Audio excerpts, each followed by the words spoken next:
Nous sommes avec Emmanuel Hirsch, qui est professeur d'éthique médicale et qui considère qu'on assiste là à un acte d'euthanasie, et Alain Claes, qui est avec Jean Leonetti à l'initiative de nouvelles dispositions pour les malades et les personnes en fin de vie. C'est la loi du 2 février 2016. Et Alain Claes, vous dites qu'il ne s'agit pas d'un acte d'euthanasie. Emmanuel Hirsch, vous dites, vous, que Vincent Lambert n'est pas en fin de vie, c'est ça ? Juste pour préciser qu'un acte d'euthanasie, c'est l'intention de donner la mort à une personne. Là, rien que dans votre chapeau, vous avez montré qu'effectivement, c'est une mort organisée. Alors qu'on dépénalise l'euthanasie en France, ça ne me choque plus, puisque de fait, c'est la réalité. Juste une précision, et Alain Claes le reconnaîtra, c'est un juriste et un ancien parlementaire.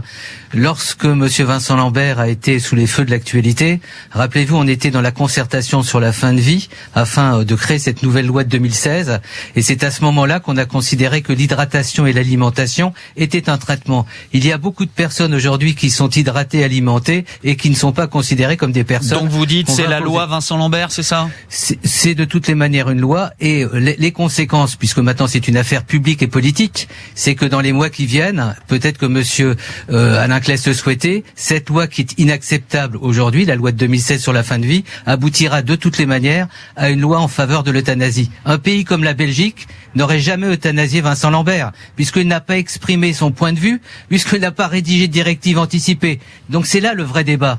Et ça incite les uns et les autres à penser maintenant à se préparer une loi d'euthanasie qui va être claire. Là, c'est une euthanasie, peu importe le mot, le médecin l'assume.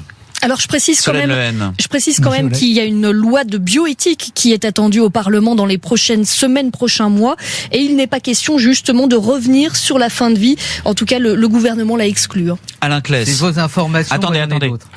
Si Alain je peux m'exprimer. Oui, allez-y. La loi, elle est légale. La loi est un cadre. Et je rappellerai à M. Hirsch que c'est la deuxième fois que le Conseil d'État se prononce sur le cas de Vincent Lambert. Il s'est prononcé, y compris avant l'adoption de cette dernière loi. Et c'est à l'occasion de son premier arrêt que le Conseil d'État, après avis de scientifiques, de médecins, a considéré que l'hydratation et l'alimentation constituer un traitement. C'est pas le législateur, c'est le Conseil d'État qui l'a affirmé, et nous n'avons fait que reprendre cette décision du Conseil d'État. La deuxième chose que je veux vous dire, que lorsque nous avons proposé avec Jean Leonetti cette possibilité, une sédation profonde et continue jusqu'au décès, ça peut passer par des directives anticipées ou par personne de confiance. Madame la femme de Vincent Lambert a toujours dit que son mari aurait souhaité ne pas continuer dans cette situation où il est maintenu artificiellement en vie aujourd'hui par une hydratation, alimentation artificielle. Je respecte parfaitement des avis contraires, mais je crois que ce droit doit pouvoir être appliqué, j'allais dire, dans la plus grande sagesse des uns et des autres. Je fais confiance. Une question que je me permets de vous poser. Je fais confiance à la communauté. Attendez, je fais confiance à la communauté médicale de l'hôpital de Reims. Je fais confiance aux spécialistes des soins palliatifs qui reconnaissent eux-mêmes que cette sédation profonde et continue jusqu'au décès est une possibilité aujourd'hui qui rentre dans le cadre de la loi pour Vincent Lambert. C'est un souhait.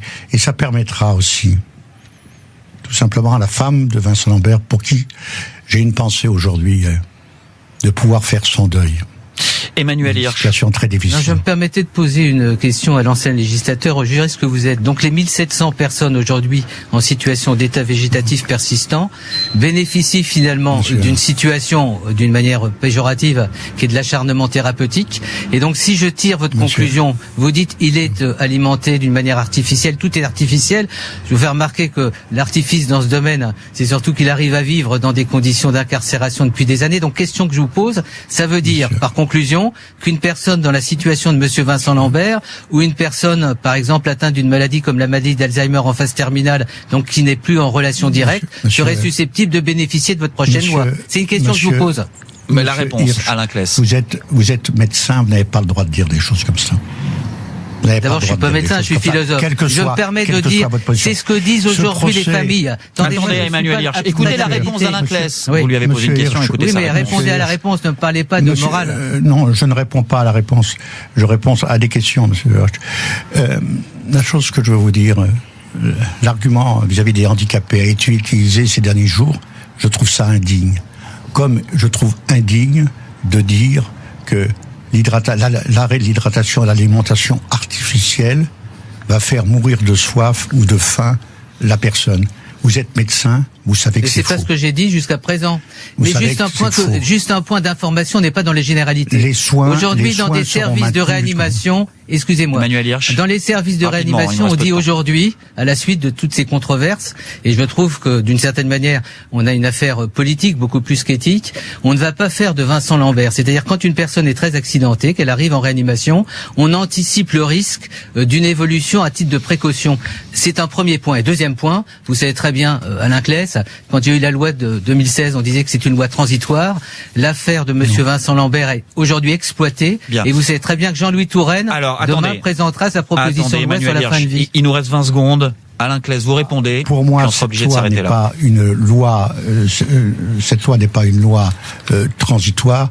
Et pour moi, c'est pas une question politique. Je respecte votre position, monsieur Hirsch. Vous êtes contre cette loi. Je la respecte. Mais je pense qu'aujourd'hui, l'équipe médicale de Reims fait correctement son travail dans des conditions extrêmement difficiles. Merci beaucoup à tous les deux. Alain Claes, Emmanuel Hirsch à la table du 12-14 de France Info.